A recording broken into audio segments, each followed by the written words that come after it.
How can Unity be used in product development? Let's talk about that next. So if you've heard of Unity before, it's probably in the context of gaming.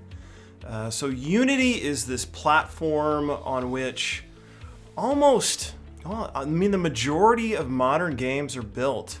Whether that's stuff like the Xbox, PlayStation, desktop games, even tablet and smartphone games as well.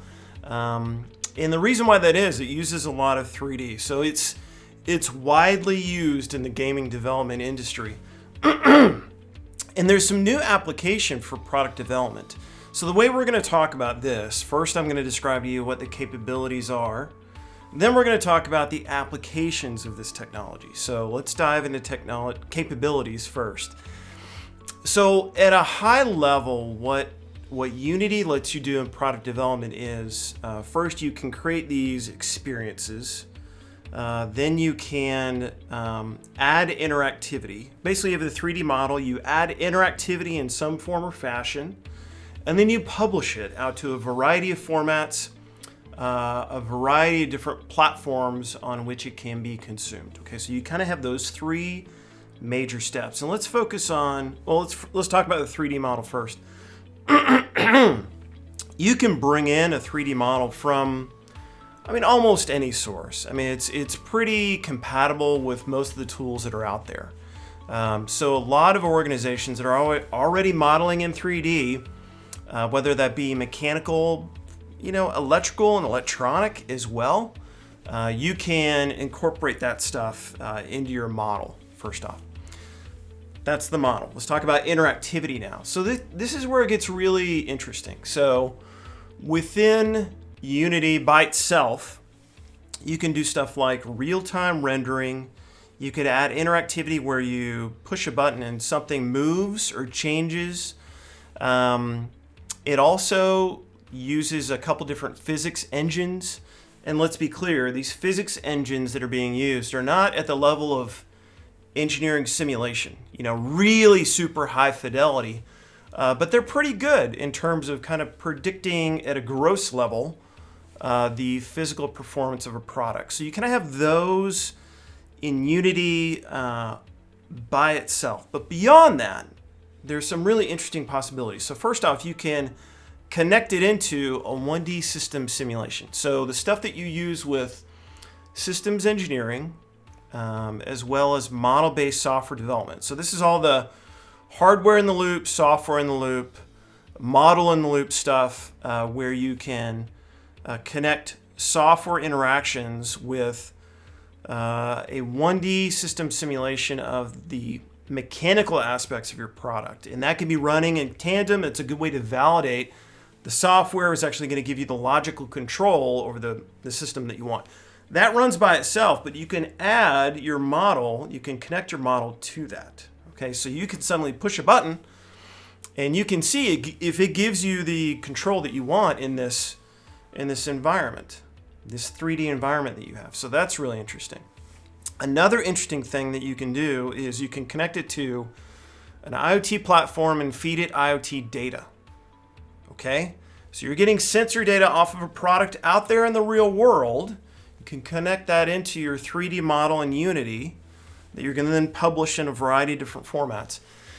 And you can see it interacting. You can see it mimic the behavior of what's going on in the real world, right? With that product out somewhere remotely operating on its own. And what's that sound like? A digital twin.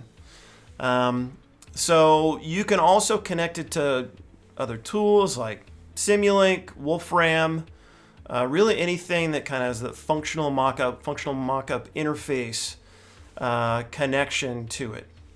So those are the capabilities at a wide scale. You can get the 3D model, you can add interactivity, and I almost forgot, you can publish it out to different formats. That includes like traditional app on your desktop that will mimic the behavior. You can interact with it. It also includes virtual reality and augmented reality kind of formats that can be consumed in lots of other places. So now that's the three areas. Those are capabilities. Let's talk about applications now. So first off, in design and development, I think it was 10 years ago, maybe it was more than that, we first started talking about the virtual prototype. And the idea here is that you could get a complete and holistic view on the performance of your product virtually before you go build it physically, okay? This is kind of like that, except you're adding another layer. I guess there's two things that's interesting. You're adding another layer of interactivity to it. And number two, you can get it out to virtual and augmented reality kind of platforms, okay? So now you're talking about almost like the next generation of virtual prototyping, and it's holistic, right? You can plug all these different things into it, not just evaluate one thing in isolation at a time.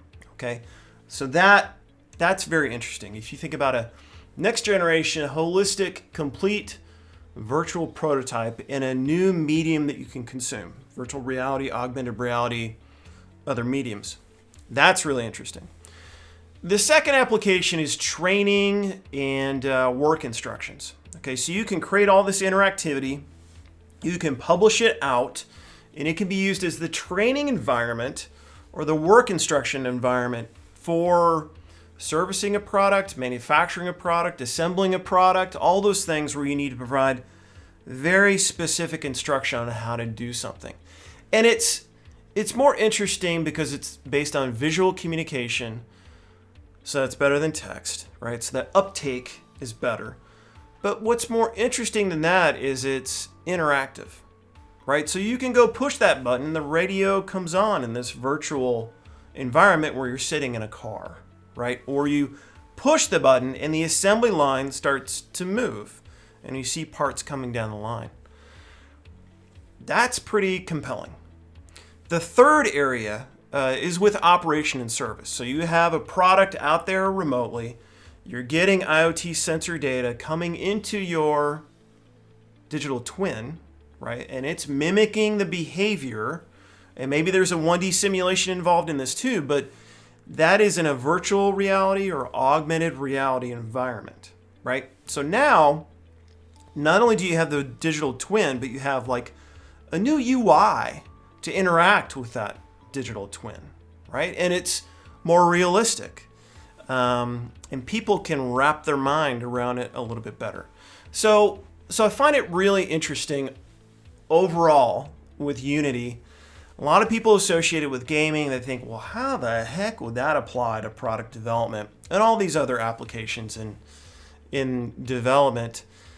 And there's some really interesting and compelling applications and capabilities. And I'll be frank, there aren't a whole lot of other platforms or tools out there that can give you that functionality. So if those applications are interesting to you, kind of the next generation of a digital prototype that's holistic, work instructions and training, having it more interactive, having it be visual communication, or ongoing service and operations where you're getting the digital twin, but it's like a different UI on top of it, you should seriously take a look at it. It's got some interesting capabilities.